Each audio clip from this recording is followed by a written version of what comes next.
Hey yo,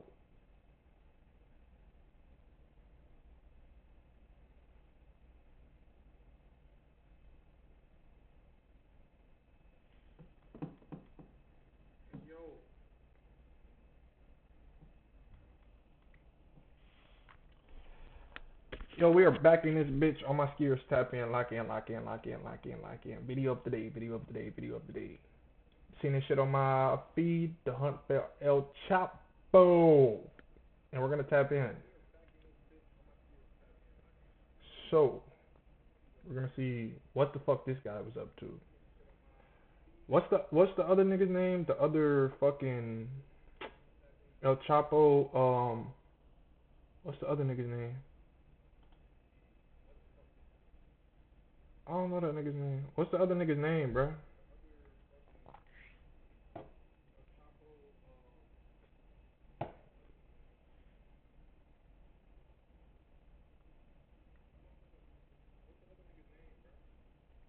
But anyways, let's get to the video.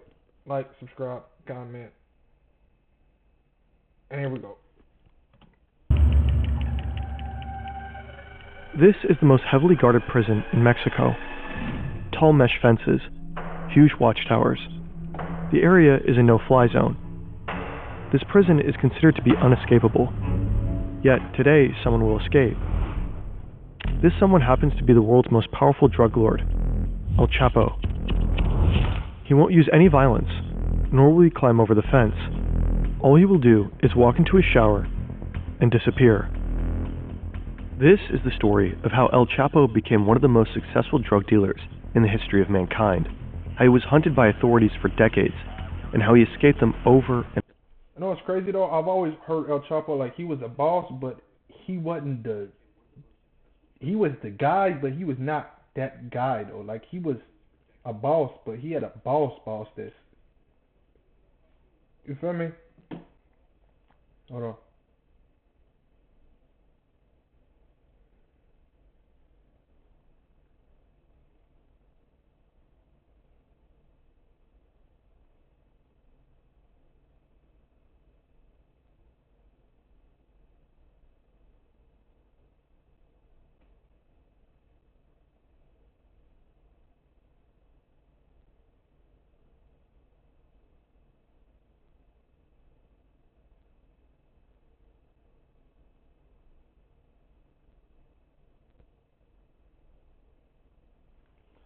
All right, let's start over again.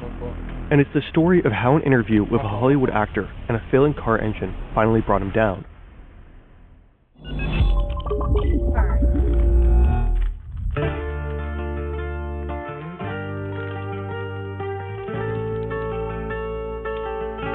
No, it's 57. With TSTC Online, your education is built to adapt to you on a schedule you control. Whether you're working full-time, raising a family, or ready for something more, you can gain... Joaquin Archivado Guzman Loera was born on April 4, 1957, in a poor family in a poor neighborhood, the village La Tuna in Mexico's Sierra Madre Mountains. Boys here don't grow up wishing to be astronauts, firefighters, or doctors. They want to become drug traffickers. It's a way to make money, and money is a way. That's like a hell of a fucking... Like, never in life, when I grew up, now, obviously, the drug dealers, I shall say, not traffickers, there's a big difference. The drug dealers in my area, in my city, in my town, I never looked at them and was like, yeah, I want to be like you, bro. Like, I've always thought I had a little more sense than that. Like, I don't want to be nothing like you, actually. I smoke this shit, though, but I don't want to sell this shit. So it's crazy that, like, the little niggas in Mexico, they looking up to El Chapo. Which, money is power, though. Money is influence, money is everything. Out. People will call Guzman El Chapo because of his height. He doesn't grow taller than 1.67 meters. El Chapo drops out of school early. He doesn't even finish elementary school. I'll beat the shit out of this nigga. Probably can't touch it. Wait, let me chill. I take that back. Cartel, I take that shit back. Immediately. I will not touch this nigga in no form. I won't do shit to this nigga. Is he dead? Either way, cartel, nigga, I'm good. You got me. Instead, he spends his time working on the marijuana and poppy fields, a family tradition. From a young age, El Chapo is extremely ambitious. He makes friends with big names in the local drug scene, determined to rise through the ranks of Mexican organized crime. First, he becomes a so-called problem solver. Whenever a truckload of drug shipment misses schedule, El Chapo eliminates the person responsible. His uncompromising attitude makes him trustworthy, and he grows close to the kingpin of the Guadalajara cartel. When the boss is arrested, El Chapo keeps the business running. I just want to talk about this nigga. To the kingpin of the Guadalajara cartel. Him. He was that nigga. When the boss is arrested, El Chapo keeps the business running, ultimately setting up his own organization with other traffickers, the Sinaloa cartel. He organizes planes, trucks, and rail cars to deliver cocaine and heroin into the United States, and he even builds border-crossing tunnels, a skill that will come in handy many years later. In those early years, one incident really puts El Chapo on the map. This is Juan Jesus Posadas. He's the Archbishop of Guadalajara and a cardinal, one of the highest ranks in the church. Posadas is a popular man. He advocates for the poor and publicly condemns drug trade. Right now, he's on his way to the airport to meet an ambassador of the Vatican. At the same time, El Chapo and his bodyguards pull into the parking lot. They are here to catch a flight to the beach resort town of Puerto Vallarta, one of El Chapo's favorite places to party. We don't know exactly what happened in this parking lot next. One thing we know for sure, though, the cardinal will not survive.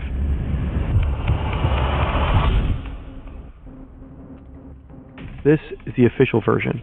These brothers run a drug trafficking operation out of Tijuana. They are at war with El Chapo and his cartel. They fight over drug-running territory, and somehow they get wind that El Chapo is going to be at the airport that day. So one of the brothers and a group of gunmen rush there to ambush him. When they spot him and his bodyguards, they step out of their cars and open fire. El Chapo and his men run toward the terminal building, taking cover behind cars in the lot. It's raining bullets, but somehow they manage to escape without getting hit. The failed assassination leaves 7 people dead, among them the cardinal. This is the version of events that authorities will publicly report. Posadas was caught in the crossfire. Wrong time, wrong place. But there are doubts about this story. His death doesn't appear like a coincidence. Forensic experts will later say it's likely that the gunman killed the cardinal deliberately. He was shot 14 times from close range. Later, Nigga thought he was 50 Cent. You're not making it back from that, my brother. You're not 50 cents. Not at all. The officials suggest that the gunman had mistaken the cars. El Chapo regularly drives a white Mercury Grand Marquis, the same model Posadas sat in that day. The gunman thought it's El Chapo's car and opened fire. But the cardinal wore his robe when he was shot.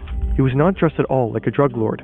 If the gunman killed him at a close range, how could they have confused him with El Chapo? Years later, the successor of Posadas will make a serious accusation. He claims the murder of the cardinal was a crime of the state. Se trató de un crimen de Estado, perpetrado por la Policía Judicial Federal, es decir, por la Policía de la PGR. He believes the police carried out the killing for the Mexican government. Posadas had accused government officials of having ties to these cartels. Up to this day, it remains a mystery. What really happened in 1993 at Guadalajara Airport?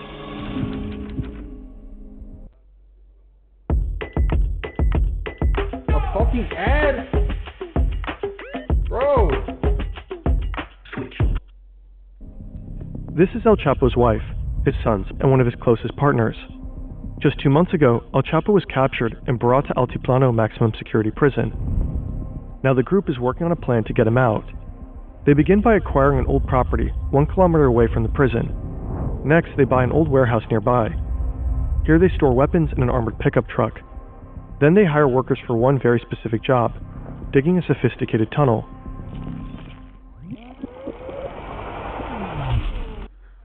So wait, is it not like strange? There's like just a safe house next to the.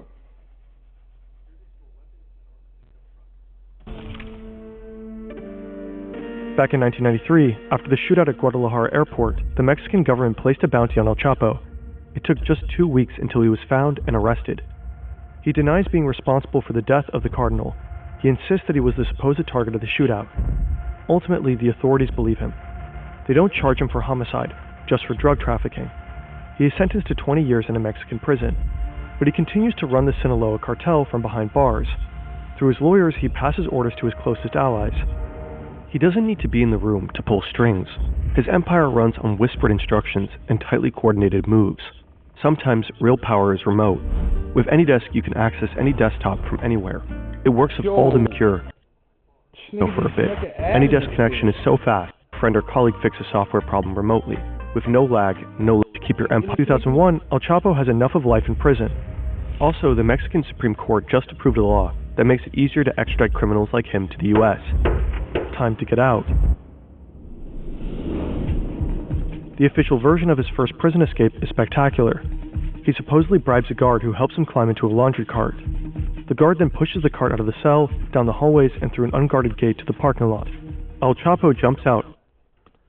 The amount of strings, like, respect though, King. Like, if you have, like, the police on your side, the guards in the prison on your side, working for you, respect though, gang.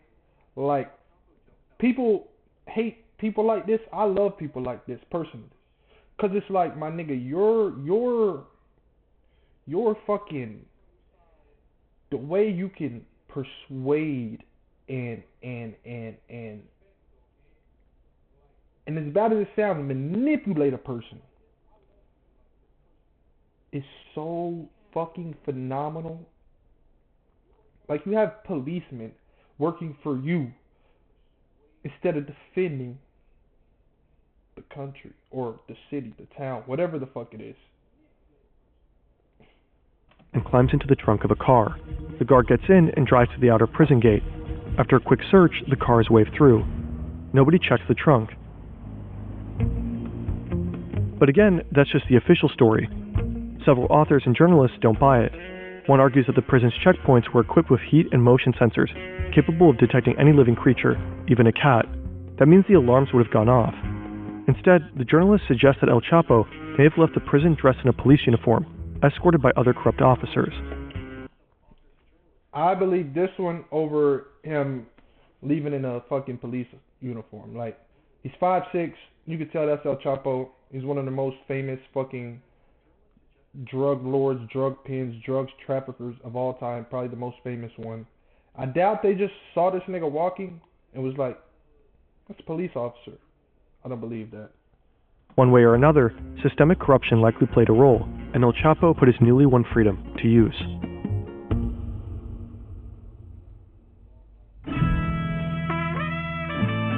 Chapter 2, The Public Enemy.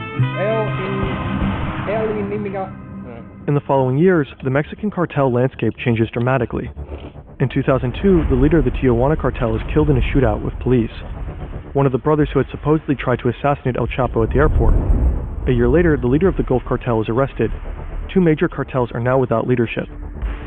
El Chapo sees an opportunity. He pushes into Tijuana and Gulf territory, triggering brutal fighting. Nuevo Laredo and...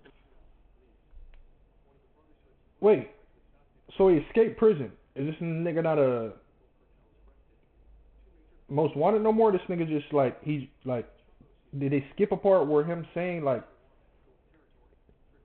niggas are looking for him? He's just back to regular life on the streets and shit? Like no cares in the world? Okay.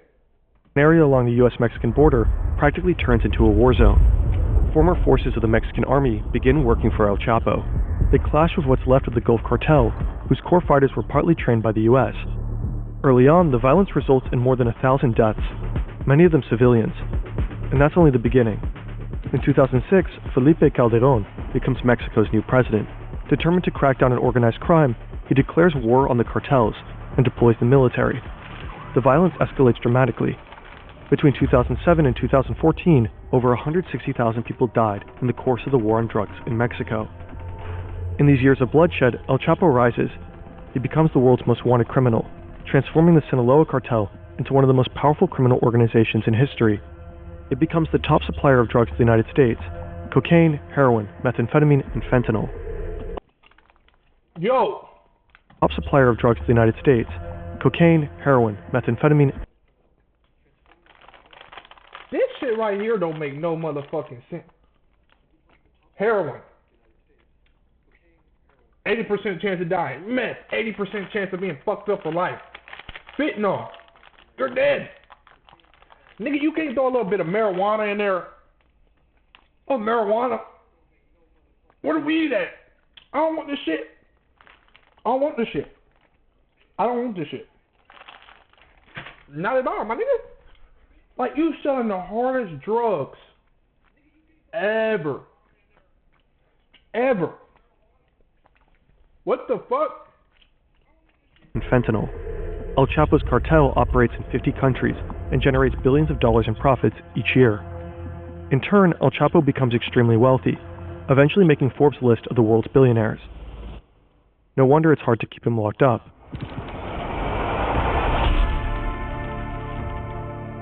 El Chapo's rescue commando needs to know the exact location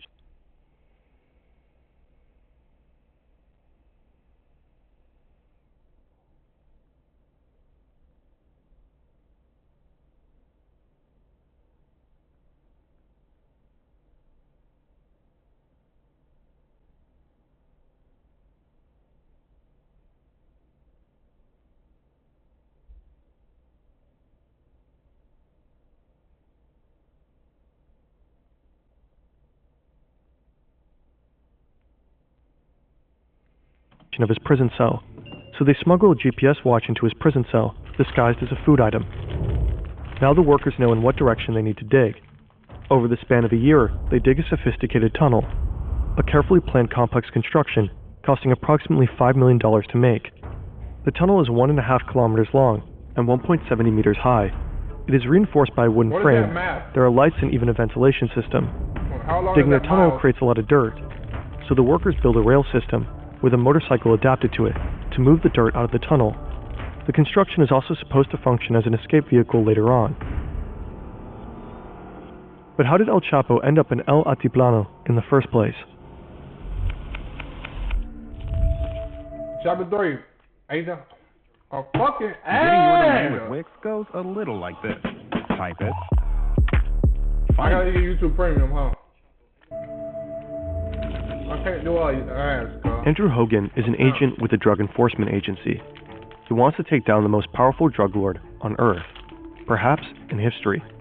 Currently, he's looking for allies, but he soon discovers somehow there is no task force, no team, not even a single federal agent assigned to the job of bringing El Chapo to justice. So he takes a Spanish class and prepares to move to Mexico.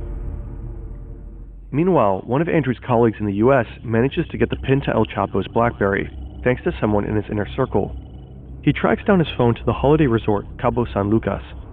The colleague immediately... Okay, say El Chapo seen you, and he offered you $5 million, but you have to work with him for life. For life.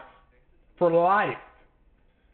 But you get $5 million up front, and then you get to reap the fruits of being on El Chapo's side. You take it or no? I think I'll pass. One fuck up that you do, you're dead. They're cutting your head off and throwing that motherfucker in the dirt. You're dead. Immediately calls Andrew. No, They're brother. excited, and so they pass the information to the officials in Mexico. The DEA and Mexican police quickly head down to the place where El Chapo is supposedly hiding, but he's nowhere to be found. Next, they narrow down El Chapo's phone signal to one of 3 mansions near the resort Cabo San Lucas. This time, it's a hit. He's there. But before the forces arrive, El Chapo just escapes through the back door. Somehow he makes it to an airstrip without being caught, and is flown to safety.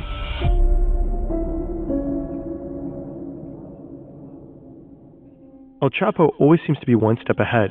He constantly changes his SIM cards and phones, and simply outsmarts the authorities.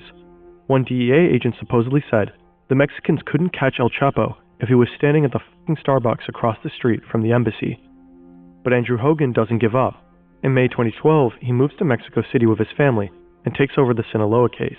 In the months that follow, he and his team begin intercepting members of El Chapo's inner circle. Bit by bit, they uncovered the cartel's complex communication system, how often numbers are changed, possible code names, and GPS locations. Slowly, a picture begins to emerge. One day, El Chapo seemingly wants to meet an underling in person, and he sends one of his chauffeurs to pick him up. Hogan tracks his phone. The chauffeur finally arrives at a place in Culiacan. The signal leads to a group of 5 houses. Hogan organizes a capture operation with dozens of Mexican Marines, helicopters, and trucks, and he joins the mission himself. They surround the property and storm inside. But once again, El Chapo is gone. Instead, they find a strangely placed bathtub covering the entrance to a tunnel that leads into the sewers of Culiacan. But this time, the Marines manage to stay on El Chapo's tail. 3 days later, they find out that one of his men had driven him to the coastal town of Mazatlan, to a hotel. The Marines enter the 4th floor of the hotel. They storm into room 401, heading straight for the bedroom. El Chapo is with his family. He barricades himself in the bathroom with an assault rifle. His wife pleads with the soldiers not to harm their daughters. Shortly after El Chapo surrenders, they got him. Nigga, just give up. Just give up. Just give up. Like, what was the point of going in the bathroom and trying to bang it out with you? Just, bro, you're caught. Again, bro, just give up. Just give up. That was me, my nigga. Okay, you got me. I won't even intro. Nigga, you have AK-47 pointing at my face, my nigga. You got it. Andrew Hogan's job is done now. He caught the most wanted man on the planet, and he worries for the safety of his family, who moved to Mexico with him. So they board a plane back to the U.S. Meanwhile, El Chapo goes to Altiplano. The U.S. is pushing hard for his extradition. This would likely be his doom, the end of his reign. Time for another tunnel. Yet another escape. Holy fuck, this guy's a fucking demon. The rescue team and the workers managed to locate the exact spot of El Chapo's cell shower. They build a not gonna lie, if I had 20 years plus, if I had 20 years to life, I'm trying to escape as many times as possible though. I'm not gonna lie. I'm gonna try to escape every other fucking week. I'm gonna figure this shit out. I'm gonna get out of here though. What do I have to lose? What? If you catch me, I'm already here for 20 years. What, are you gonna add another 5? Fuck it. Fuck it. 10-meter vertical passageway that connects the tunnels to the cell, including a ladder. All this digging and drilling creates a lot of noise. Several inmates are complaining, but the guards ignore them. El Chapo's rescue team manages to complete the 5 million tunnel directly into his prison cell, without anyone interfering. All that's left is breaking through the cell floor, and thus comes the day. El Chapo sits on his bed. A surveillance camera monitors him closely. The camera also records audio. You can hear television. The volume is turned up. But you also hear loud banging noises. Probably someone is breaking through the cell floor. Next, El Chapo begins to pace up and down in his cell. After some time, he walks to his shower stall, bends over, and goes back to his bed. He removes his shoes, sits for a second. Then he walks behind the shower wall and simply disappears. Yo. Like, what? It's like, I can't even fathom how, like, how they knew, like, to sail and where to dig right above the fucking bathtub or toilet, whatever the fuck it is, how they managed to, like, pinpoint his exact fucking location. That shit is fucking brilliant, gang. I can't, bro. I can't. He squeezes through the hole in the ground. He's that It's just nigga. 50 by 50 centimeters wide. He's that guy. 1 meter below, he finds footing on a ladder. He climbs down 10 meters into the ground until he reaches the tunnel. Someone is already waiting for him, likely his wife's brother. The rescuer sits on the motorcycle on rails. El Chapo climbs on behind him. Together they make the 1.5 kilometer ride to the other end of the tunnel. When they arrive, El Chapo and his companion climb up a small ladder through the exit shaft. They end up in an unfinished house, covered with construction material. An ATV is parked outside. They drive a short distance to a warehouse and switch to an SUV. Then they drive for 2 hours, until they arrive at an airstrip. A plane is already waiting. They board it and fly to Sinaloa.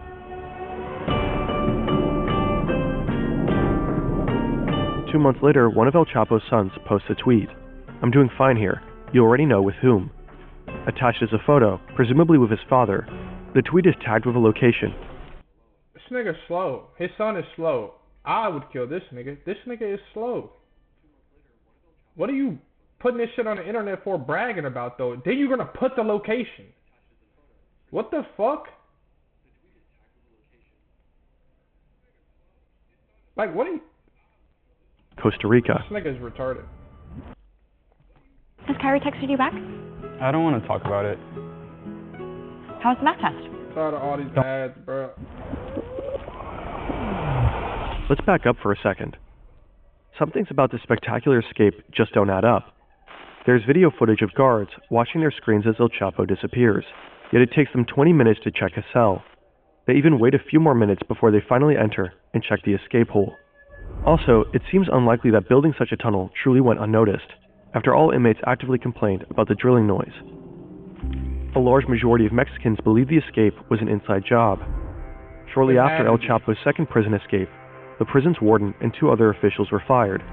Next, 4 Mexican officials were charged. 2 were members of Mexico's Secret Service, based at the prison. The other 2 were guards who sat in the control room, monitoring. The Secret Service is in with this nigga, bro. The Secret Service. This ain't the little boy shit. This nigga has top, like, officials, like, members, like, high. El Chapo's cell.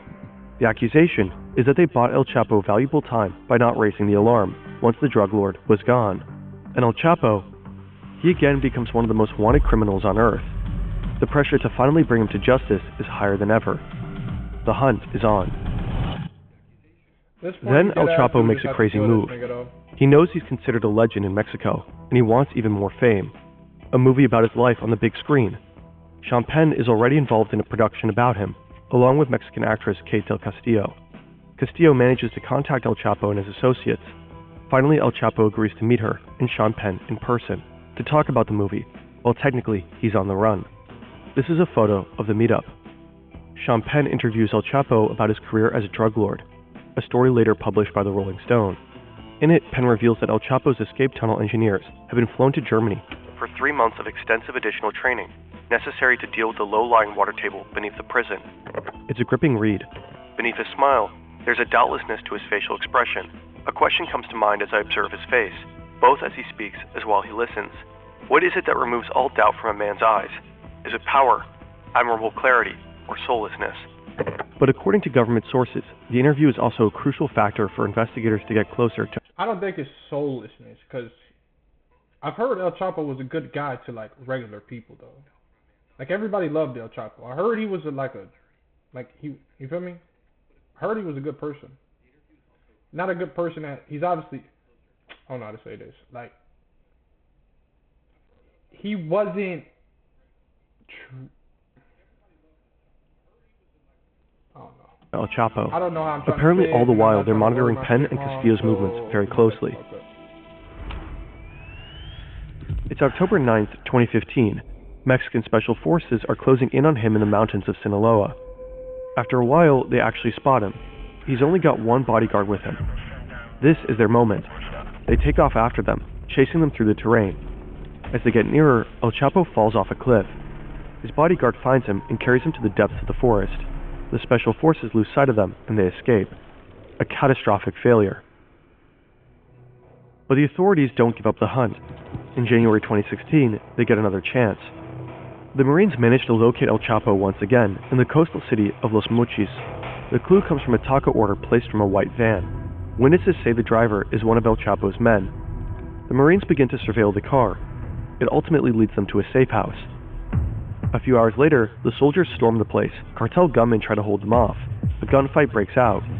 The Marines eventually push up to the 2nd floor, then the roof. But El Chapo is gone. True to his form, he and one of his gunmen fled through a hidden tunnel. Right now, they are climbing out of a drainage tunnel a short distance away, right across from a Walmart. El Chapo and his gunmen need to escape quickly. They steal a car, guns drawn, but after just driving a few blocks, the car breaks down, so they ditch it and lose valuable time. Then they take over another car and manage to get on the highway, but it's too late. Police finally arrest El Chapo, one of history's most powerful drug lords. He tells the officers, "You are all going to die." 40 of his assassins are supposedly on their way to free him. But he gets handed over to the Marines, and it's over. After a decade of hide and seek, escaping over and over again, in all likelihood protected by systemic corruption, El Chapo has finally been caught. Later that day, the Mexican president tweets, "Mission accomplished. We have him." I mean, fuck, it only took you fucking 4 tries to keep this motherfucker successfully. And you said we had him. You had him 2-3 times previously. And this nigga, so I don't know if we should be like, you know. Soon after, El Chapo was extradited to the United States, the one thing he truly feared. On July 17, 2019, 3 years after his second escape, he was sentenced to life in Colorado's Supermax prison. That's where he remains locked up to this day. The Sinaloa cartel and other Mexican cartels are as strong as ever, operating as undeterred global organizations. There's so much more to the story that we couldn't cover in this video, but apparently some video journalist obsessed with maps is about to pick it up very soon. Oh. Banger video, banger. My thoughts about all this. He's a GOAT. He's a fucking GOAT. He's a GOAT. He escaped prison 3 times. I don't want to say no. I don't want to hear nobody say he's not a GOAT. He's for sure a GOAT. For sure. But if you enjoyed the video, like, subscribe, comment on my skiers. Comment down. Ski. Comment down.